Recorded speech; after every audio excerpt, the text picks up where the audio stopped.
नमस्कार, विठ्ठल बोलेमध्ये स्वागत। मी विठ्ठल पाटील।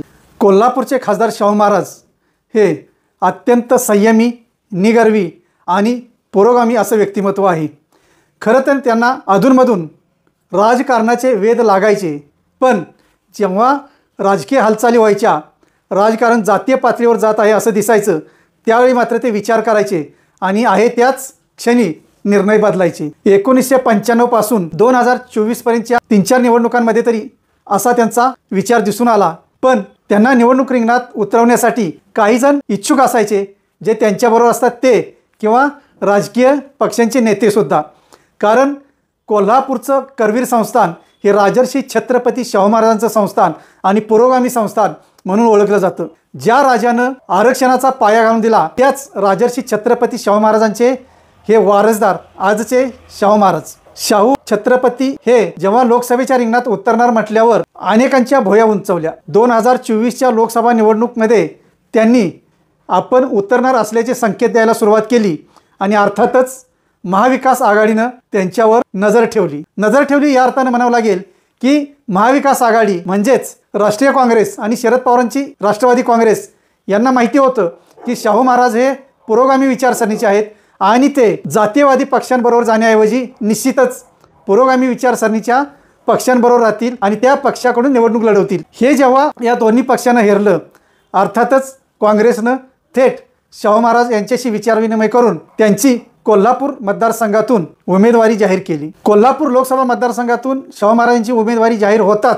सर्व पुरोगामी संघटना, नेते, व्यक्ती एवढेच नव्हे तर गाव पातळीवरील अनेक सहकारी संस्था एकवटल्या आणि शाहू महाराजांना पाठिंबा व्यक्त होऊ लागला। आज त्यांच्याविषयी बोलायचं कारण म्हणजे ते खासदार झाले आणि त्यांना अजूनही दिल्लीमध्ये सरकारी निवासस्थान मिळालेलं नाही। मराठा महासंघाचा राज्यव्यापी मेळावा कोल्हापूरमध्ये झाला आणि त्या मेळाव्यात सहज बोलता बोलता शाहू महाराज बोलून गेले की मला अद्याप दिल्लीमध्ये खासदार म्हणून निवासस्थान मिळालेलं नाही। खरं तर शाहू महाराजांची तक्रार नव्हती, खंत नव्हती, बोलण्याच्या ओघात बोलून गेले, पण त्यामुळं एकूण करवीर नगरीला एक अशी माहिती मिळाली की आपल्या खासदाराला, जो राजर्षी छत्रपती शाहू महाराजांचा वारसदार आहे, अशा या खासदार शाहू महाराजांना दिल्लीत निवासस्थान मिळत नसेल तर ती खूपच चिंतनीय बाब आहे। म्हणजेच आजचे सत्ताधारी अजूनही जातीयवादी वागतात का? अजूनही शाहू महाराजांना पुरोगामी म्हणून किंवा काँग्रेसच्या उमेदवारीवर खासदार झालेला हा नेता आजच्या सत्ताधाऱ्यांना आवडत नाही का? अशी एक मतमतांतर सुरू झाली।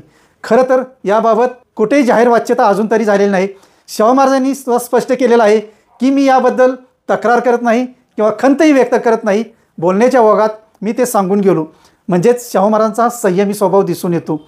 तसं पाहता शाहू महाराजांचे 2 चिरंजीव, थोरले चिरंजीव संभाजीराजे हे खासदार होते, धाकटे चिरंजीव मालोजीराजे 2004 ते 2009 पर्यंत आमदार होते। विधानसभेवर कोल्हापूर उत्तर मतदारसंघातून ते निवडून गेले होते। 2009 नंतर मात्र ते आमदार राहिले नाहीत। संभाजीराजे यांना राष्ट्रपती कोट्यातून खासदारकी मिळाली होती, पण अर्थातच भारतीय जनता पार्टीच्या सरकारच्या कालावधीत ही खासदारकी मिळाल्यामुळे संभाजीराजे भारतीय जनता पार्टीच्या बाजूने निघालेत की काय, अशी एक विचारधारा काही लोकांमध्ये पसरू लागली आणि हेच शाहू महाराजांना खटकलं। ज्या राजर्षी छत्रपती शाहू महाराजांचे, ज्या पुरोगामी राजाचे आपण वारसदार जर असू तर आपल्याला जातीयचा, धार्मिकतेचा डाग लागता कामा नये, ही आजच्या शाहू महाराजांची प्रामाणिक इच्छा। म्हणूनच त्यांनी संभाजीराजे यांना जेवढं काही रोखता येईल तेवढं रोखण्याचा प्रयत्न केला। अखेर ग्रहकलह होता कामा नये म्हणून शाहू महाराज आणि संभाजीराजे यांनीसुद्धा अत्यंत संयमानं ही परिस्थिती हाताळली।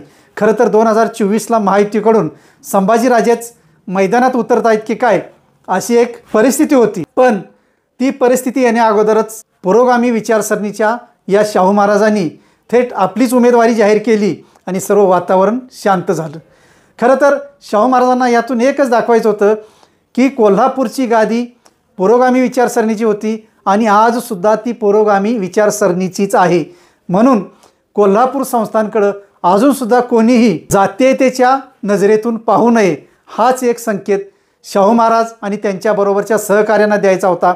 हे 2024च्या लोकसभेच्या निवडणुकीनंतर अगदी स्पष्ट झालेलं आहे। सांगायचा मुद्दा म्हणजे संभाजीराजे जेव्हा राष्ट्रपती नियुक्त खासदार झाले तेव्हा त्यांनी काही गड किल्ले दुरुस्तीसाठी आणि त्यांच्या पुनर्बांधणीसाठी म्हणा, पुनर्विकासासाठी पावले टाकायला सुरुवात केली।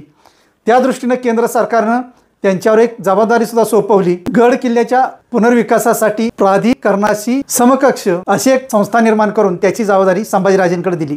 त्यामुळे संभाजीराजे यांचं ज्या ज्या गड किल्ल्यांचं अधिक नुकसान झालेलं आहे तिकडं सर्वाधिक लक्ष होतं आणि त्यामुळं संभाजीराजेंनी प्रत्येक गड किल्ल्यावर दुरुस्तीची मोहीम सुरू केलेली। योगायोगानं कोल्हापूर जिल्ह्यातीलच विशाळगड येथील मुद्दा पुढे आला, तेथील अतिक्रमणांचा मुद्दा पुढे आला आणि त्यावरून जो वाद झाला तो संपूर्ण महाराष्ट्रानं पाहिलेला आहे।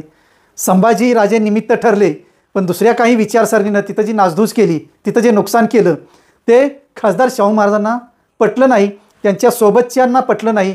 थेट शाहू महाराज त्यांचे सहकारी विशाळगडावर पोहोचले, तेथील लोकांचं सांत्वन केलं आणि शाहू महाराजांनी दाखवून दिलं की अजूनही कोल्हापूर संस्थान पुरोगामीच आहे। म्हणूनच शाहू महाराजांना निवासस्थान मिळत नाही का असा एक विचार काही लोकांच्या मनात कोल्हापूरमध्ये येऊ लागलेला आहे। पण शाहू महाराजांनी याचं थेट खंडन केलेलं आहे की या विषयावर आता अधिक चर्चा न होता दिल्लीतील निवासस्थानाचा विषय थांबावा असं शाहू महाराजांनी अप्रत्यक्षरित्या संदेश दिलेला आहे। म्हणूनच कोल्हापूरकर शांत आहेत, अन्यथा कोल्हापूरकरांनी रान उठवलं असतं, कारण कोल्हापूर हे राजर्षी छत्रपती शाहू महाराजांच्या विचारांचे वारसदार आहेत आणि हा वारसा कायमस्वरूपी राहावा आणि आजच्या शाहू महाराजांपर्यंत जो टिकलेला आहे तो पुढेही टिकावा अशी कोल्हापूरकरांची धारणा आहे। पण ज्या काही घडामोडी अंतर्गत सुरू आहेत, जे काही विचार सुरू आहेत त्याचा कानोसा घेता असं निदर्शनास येत आहे की शाहू महाराजांना दिल्लीमध्ये शासकीय निवासस्थान मिळण्यात अडचणी काय आहेत। खरं तर केंद्र सरकारच्या पातळीवर दिल्लीत खासदारांसाठी नवीन एक प्रकल्प उभा करण्याचं काम सुरूसुद्धा आहे, त्यासाठी सुद्धा काही खासदारांना थांबवलेलं असेल।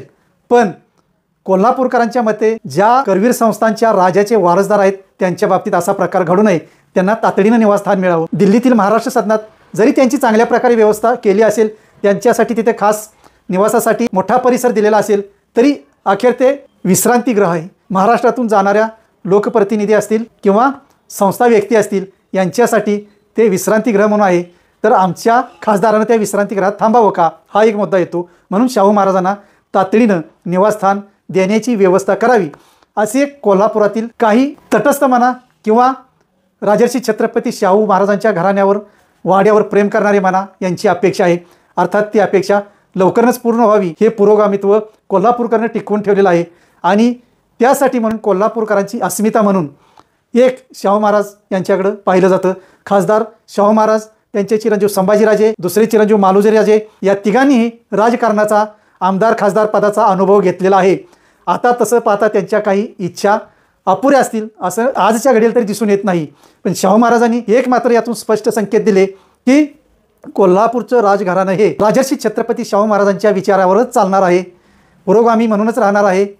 कोल्हापुरात जरी जातीय दंगल घडली तरी आजचे हे खासदार शाहू महाराज व्यतीत होतात, रस्त्यावर उतरतात, दोन्ही तिन्ही चारी समाजांना एकत्र करण्यासाठी झटतात, भेदभाव ठेवू नका म्हणून सांगतात। ज्या राजर्षी छत्रपती शाहू महाराजांनी दलित, मुस्लिम, मराठा, जैन अशा सर्व विद्यार्थ्यांसाठी स्वतःच्या जागेत स्वखर्चानं वसतिगृह बांधून दिली, त्या राजर्षी छत्रपती शाहू महाराजांचा वारसा आजच्याही शाहू महाराजांना चालवायचा आहे, हेच त्यांच्या कृतीतून दिसून येत आहे। पण जेव्हा यासाठी काही खो घालण्याचा प्रयत्न होतो तेव्हा मात्र याच्यावर वेगळा विचार करण्याची वेळ येऊ शकते आणि ती येऊ नये यासाठी हा सर्वांनाच सतर्कतेचा इशारा असू शकतो। धन्यवाद। असेच नवनवीन विषय ऐकण्यासाठी लाईक, सबस्क्राईब आणि बेल आयकॉनवरती क्लिक करा।